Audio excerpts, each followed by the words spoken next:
প্রশ্ন আপনারে করা হবে, মার রব্বুক, তোর রবের নাম কি?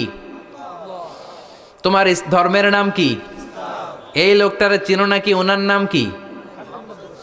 এবার বলবে তিনটা প্রশ্নের উত্তর কোত্থেকে শিখলা কও। কোত্থেকে শিখছেন? বলতে হবে কোরআন থেকে শিখেছি।